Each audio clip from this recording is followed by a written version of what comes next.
I just got back from seeing Guy Ritchie's new film, The Covenant, and so I'm here to review it to let you know if I think it's worth the money in your pocket.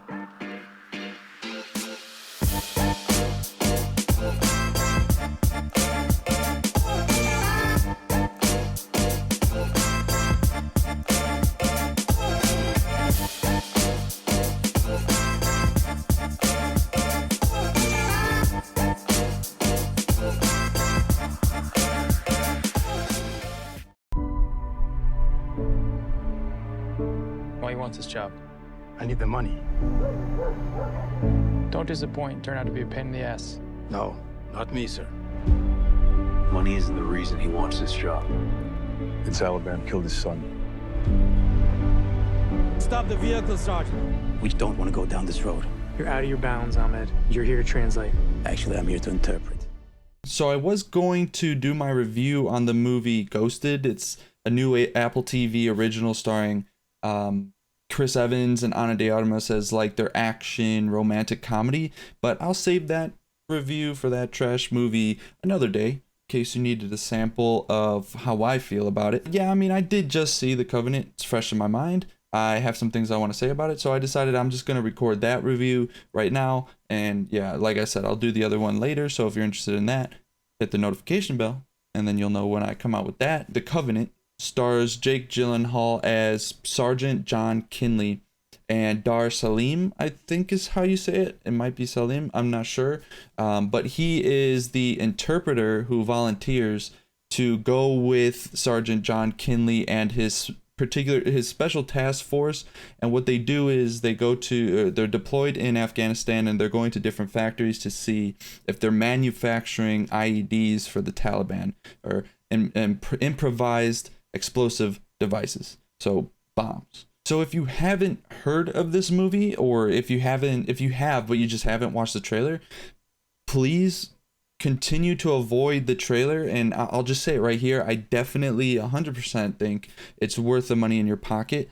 To this point, I have to say this is my favorite movie of the year so far. I haven't sat down and created a top 10 or anything like that yet, but this movie is just really good. And from what I can think, I can't think of any other movie I think is better so far this year. The reason I say to avoid the trailer if you haven't seen it is just because it doesn't give away what happens. You know, there's certain trailers that do give away what actually happens in the movie. You're like, oh, okay, I guess I don't need to see it now. And then there's others like this one, I think, where I'm watching particular scenes in the movie or certain sequences, and they're like cueing me back to the trailer, certain particular moments in the trailer that kind of give away something important that happens. The trailer doesn't give away like too much of importance. It's a particular moment I think that's important to the movie. It takes the movie from one step to the next step. So when I saw certain objects that referred me back to the trailer, I was kind of thinking like, okay, is this the time where this happens, or is that going to happen later? And it didn't necessarily take me out of the movie. Again, it was really good, so I was intrigued throughout, but it did have my mind somewhere else while I was watching it in certain moments. If you've disagreed with my takes on certain movies in the past, then if watching the trailer is going to get you to get your butt in that seat and get the money out of your pocket to go see it, then definitely go watch the trailer, and hopefully it gets you to go see it, or if at the very least, gets you watching it once it comes out on streaming or DVD. I know I usually go over highlights with actors or who I thought gave really good performances. For the first half of this film, I have to give the edge, I think, to Dar Salim. And the second half I have to give to Jake Gyllenhaal. They were both incredible throughout. So by no means am I saying like Jake Gyllenhaal was kind of like in the first half, but then great, and then vice versa. I'm not saying that at all. They were great throughout. If I could give awards to both of them, I would. Dar Salim, again, I hope I'm saying his name correctly, gives such an incredible performance because without giving too much away, his character in this movie, like I said, volunteers to be an interpreter for this particular task force within the army. And he tells them it's because of money, but there is a deeper reasoning as to why he wants to do it. You have this as the audience, you know the information, and you know he has to withhold it, so he has to make it believable as to, you know, why he's actually doing this, and he does such a great job. It really comes through in his performance.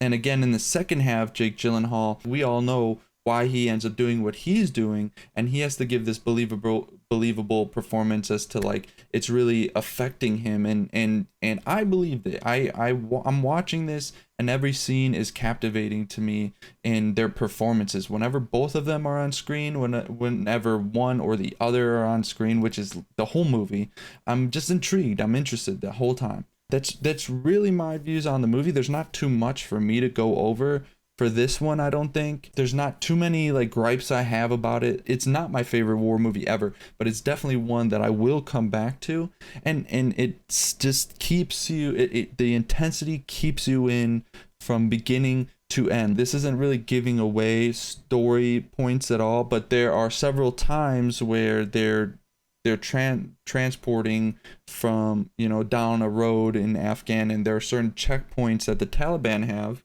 and in whichever case it is, whether it's a short interaction, whether it's a longer interaction, whether it's in an actual intense interaction or it's not, it's always intense. And I think that really gets the scope of the movie in general, because you can't just make any scene like that. Like, you can't make a scene where you're just stopped, checked papers, and then let go. You can't make it intense unless throughout the movie you have built up this tension between this one group and this other, you know, the US military and the Taliban, or in this case, these two particular people and the Taliban. And you have to have believable performances from from the side of the main characters and the opposite side too. You know, the Taliban, the actors that play them. Not one time in my mind do I think these are actors playing. Like, it feels like that's actually the Taliban.